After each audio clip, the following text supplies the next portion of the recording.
Tom Happ wanted a hobby. There were lots of hobbies he could have chosen. He could have collected stamps or built model aeroplanes, but Tom wanted to try something a little more ambitious. He wanted to pick apart his favourite games to see how they worked. If he mashed up the weapons from games like Rygar and Bionic Commando with the environment of Blaster Master or Shatterhand, would the game still be playable? Would that work? And what would break the entire experience? As he played around with these ideas in his mind, Tom decided that he wanted to make his very own game. There was just one problem. He was already making games. All day, every day. He had a job as a game programmer, working on a real-time strategy game for Petroglyph Games. Tom wanted to make his very own, smaller, independent game. But how was he going to manage this around his existing work? This is a story of balance and patience. A story of a game 5 years in the making. This is the story of Axiom Verge.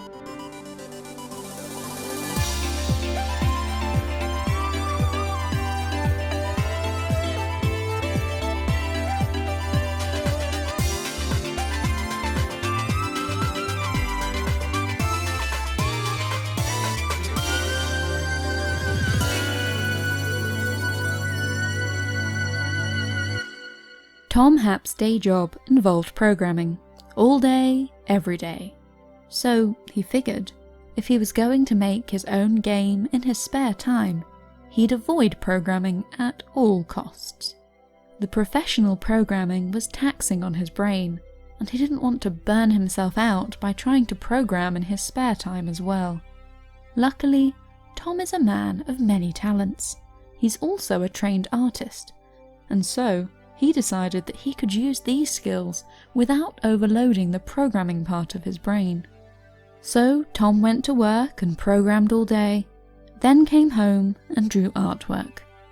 This wasn't all that fancy at first.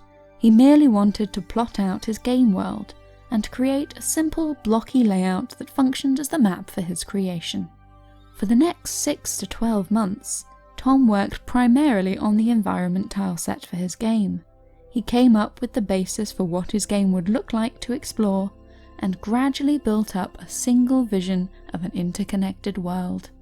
This, he found, was a lot of fun. His hobby project was exciting, and he couldn't stop himself thinking about it. He would wake up in the night with an idea for a boss character and hurriedly sketch it out in his notebook.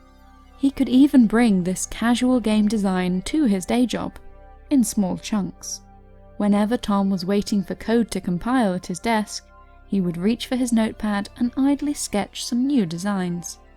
Much of the game's art was sketched out in this way on paper at first, before Tom later turned it into sprite art for use within the game. Still though, he shied away from programming anything.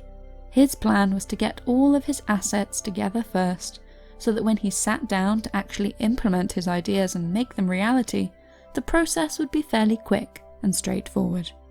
The last thing he wanted was to end up breaking his flow while programming because he was missing an art asset to complete a level.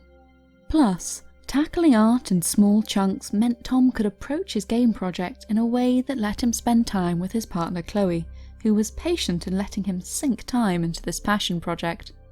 As he worked on the art for his game, Tom also started composing music. He'd never had any formal music training, but playing and composing music had always been a fun hobby, so he tried his best to come up with a score that fit the game world he was building. The story for his game came from his work on the art and the music. As Tom was animating elements of the game, he was reminded of video game glitches. When he was younger, Tom had tremendously enjoyed the bizarre world of glitches. He'd tried cartridge tilting, swapping game cartridges, and using a Game Genie cheat cartridge to corrupt the game world around him. Sometimes this would lead to complete chaos, while at other times it could make enemies disappear or help him pass through walls and break the game. Tom's very favourite glitch was the hidden world or secret world from Metroid. With a careful jump, the player could access a part of the game that was never meant to be explored, and that existed as a jumble of tiles and sprites that added a whole uncharted world to explore. Experimenting with glitches in this way had always felt exciting, and just a little bit dangerous. Who knew what wonders and mysteries lay just out of reach, only accessible in the bizarre, glitched worlds he could find by breaking the rules? So, Tom decided to incorporate this visual and audio lexicon into his game. His rapidly developing indie project would feature a world that was beset by creepy, terrifying glitches that messed with the player's understanding of the status quo. It was only after Tom had finished the majority of the art design for his game that he started coding. With everything organised in advance, this process was straightforward, and he was able to spend time really focusing on how he wanted the game controls to feel, and how best to balance the game's difficulty. After 3 or 4 years of work on the game, which had become known as Axiom Verge, Tom had big segments of the game complete, but he still didn't have enough time to devote to his project, despite his passion for it. Thankfully, help was on the way. Tom didn't really expect that anyone would care much about his little hobby project. Nevertheless, when the game was ready, he made up a trailer and posted it online. He didn't think anything would come from this, but he was having fun, and that was what mattered. At the time that he posted the first Axiom Verge trailer online, Tom had a grand total of 3 Twitter followers, so naturally, there was very little chance that this would end up going anywhere. But one of those 3 people was Ben McGraw, who had gone to college with Tom. Ben was an indie developer in his own right, and had a more noteworthy 1,000 followers, so when Ben retweeted Tom's trailer, an audience of indie gaming fans caught wind of it, and things began to snowball.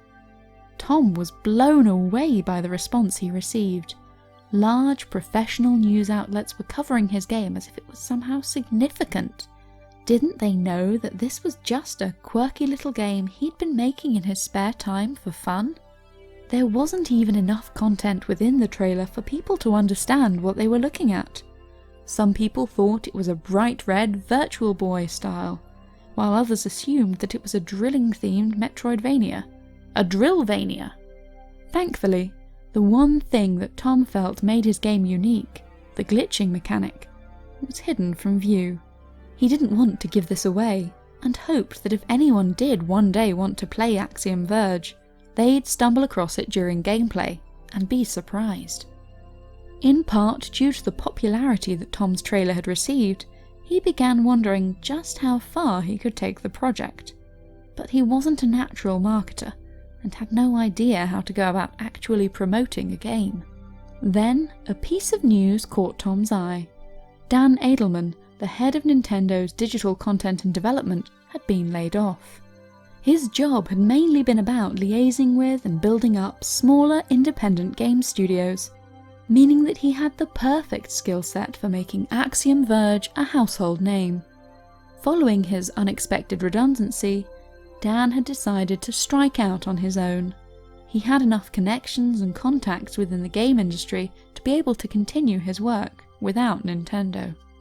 When he received an email from Tom, he was intrigued, and after playing a mostly completed build of the game, he was certain that Axiom Verge had what it took to be a popular title. Tom, Chloe and Dan all came together for dinner, and they all agreed that this potential partnership could work out really well. Originally, Tom had figured that getting someone else to work with him on his game would be like paying someone to eat his dessert. This was the fun stuff, and he wanted to do it all himself. But Dan provided the few skills that Tom lacked. He could handle contacting the press and marketing the game, leaving Tom to focus on actually finishing Axiom Verge. Plus, the merest fact that Dan was throwing his support behind the game helped tremendously. If people hadn't been interested in Axiom Verge before this, the fact that the game now had a former Nintendo executive attached cemented Tom's project as something worth paying attention to. But how could Dan best promote the game? And how could he help free up Tom's time so that he could work on the game full time? After all, Tom was still only working on Axiom Verge around all his other commitments, both to family and to his employer. Dan couldn't take Axiom Verge to Nintendo. The company had fired him. So what to do when Nintendo casts you aside? Simple. Head to Sony. Dan had built up a lot of solid relationships with Sony while working for Nintendo. While initially wary of his colleagues with the electronics giant, eventually everyone realized that they had the same goal: building up the gaming industry by supporting small studios. So Dan reached out to his contacts at Sony and tried to get some funding for Tom. As a result of this, Tom was given a grant from Sony's Pub Fund program, which pays advance royalties to up-and-coming developers to cover the costs required to complete their games. Now Tom had the money to make Axiom Verge work. His priorities flipped as he went part-time with Petroglyph Games to focus most of his attention on his own indie game.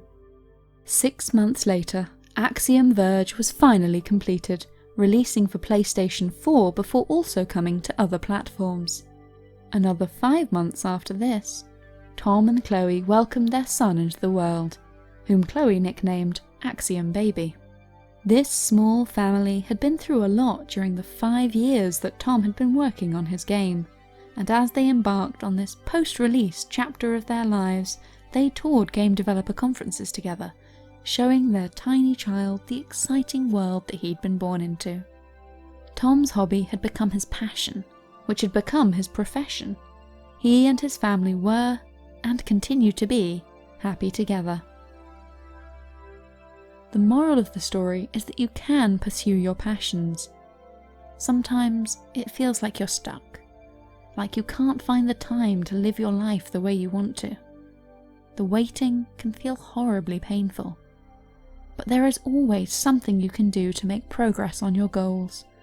Find what little things you can do to move forward, even if it means sketching idly in your spare time or humming to yourself as you're on your morning commute. As long as you're having fun, you're succeeding.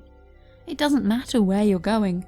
For Tom Happ, Axiom Verge was all about the journey, the process, rather than some eventual payoff.